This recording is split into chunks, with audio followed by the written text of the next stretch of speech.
the evolution of Hoxa11 gene, and why we have 5 fingers. I am Callie Valtierra. I'm Shivani Bhagat. I'm Hoxa11. And I'm Brianna Logan. In a world of millions of possibilities, why do we only have 5 fingers? What prevents us from having 6, 7, or even 100? Through years of evolution, we have ended up with the magic number 5. But what allows it to be that way?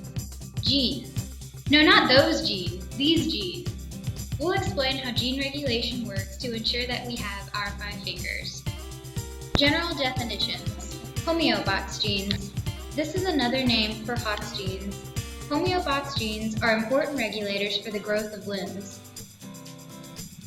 Pentadactyl. This structure includes animals which have 5 digits on an extremity. For example, humans have 5 fingers on a hand and 5 toes on a foot. This structure makes up amphibians, mammals, reptiles, and birds, meaning that these species share a common ancestor. Polydactyl. This type of structure includes animals which have more than the normal number of fingers or toes. Metazoan. These are the animals which go through development from the embryo stage with 3 tissue layers. Autopod. This is the most distal region of the body which contains the hand or feet and the digits which they are comprised of. Tetrapod. A tetrapod is a vertebrate possessing 2 pairs of limbs or a total of 4 limbs, such as amphibians, reptiles, birds, and mammals. Background and origin. The Hox gene first originated from the proto-Hox. The proto-Hox is a specific gene cluster which existed before Cnidarians, dating to be 580 million years old. This means that the proto-Hox gene cluster came before the formation of vertebrates. The proto-Hox cluster had approximately 2 genes, and through cis duplication, or the duplication of genes on the same chromosome, the formation of Hox genes and para-Hox genes began. The Hox gene. The Hox gene, which formed after the cis duplication of the proto-Hox gene, makes up many of the animals seen today. The Hox genes are a set of transcription factor genes that give a glimpse of how gene expression is translated into the formation of metazoans. The genes are present in the genomes of all animals, including plants and fungi.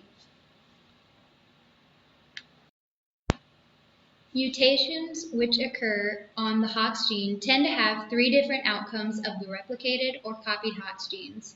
The mutations alter how an organism looks. The different Hox genes include Hoxa11, Hoxa13, and Hoxd13.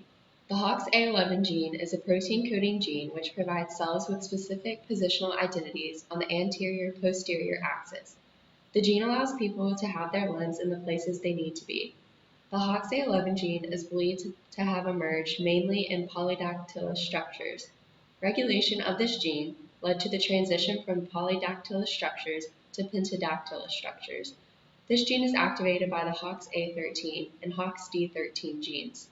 The Hoxa13 gene provides instructions for producing a protein that binds to specific regions of DNA and regulates the activity of other genes. It deals with the formation and development of limbs, the urinary tract, and the reproductive system of the embryo. The Hoxd13 gene is located on a cluster found on chromosome 2. The removal of this gene cluster can lead to severe limb and genital abnormalities. Expression of Hoxa11 and Hoxa13 genes. It shouldn't surprise you that the pendactyl features of humans and mice originate from the fish fins. According to research done by Dr. Kamita from the University of Montreal, the expression of fins and fingers are both due to the Hoxa11 and Hoxa13 genes. In their research, they discovered that the major differences between fins and fingers is the arrangement of the genes. In fish, the Hoxa11 and Hoxa13 overlap and fins are produced. In humans and mice, the genes remain separate to produce a pendactyl state. In the experiment, however, fish genes were inserted into mice embryos, and mice fingers mutated to produce 7 digits. Why did this occur? Well, let's step back and take a deeper look into Dr. Kamita's research. The graph featured here displays the activation of the Hoxa13 gene and its effect on GFP, which stands for green fluorescent protein. GFP is a measure of gene expression. Quite clearly, the graph displays how there is more expression when the Hoxa13 gene is on. Why does this happen? Antisense transcription of the Hoxa11 gene is why this happens. What is antisense transcription? Antisense transcription is a form of gene regulation. As we know, transcription, the copying of a DNA strand into mRNA. This mRNA is later translated into a protein which serves as a way to express the gene. Through the antisense transcription of the Hoxa11 gene, the antisense mRNA created is inhibited from translation into a protein. In fact, by base pairing it, the translation machinery is physically corrupted. Thus, the Hoxa11 gene serves as a regulator and is not expressed. Only the Hoxa13 is truly expressed, which leads to a pentadactyl state as opposed to a 7-finger state.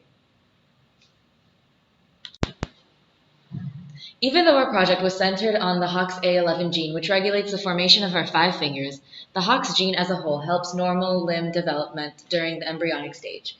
Next time you see someone with 6 fingers, you won't have to ask why.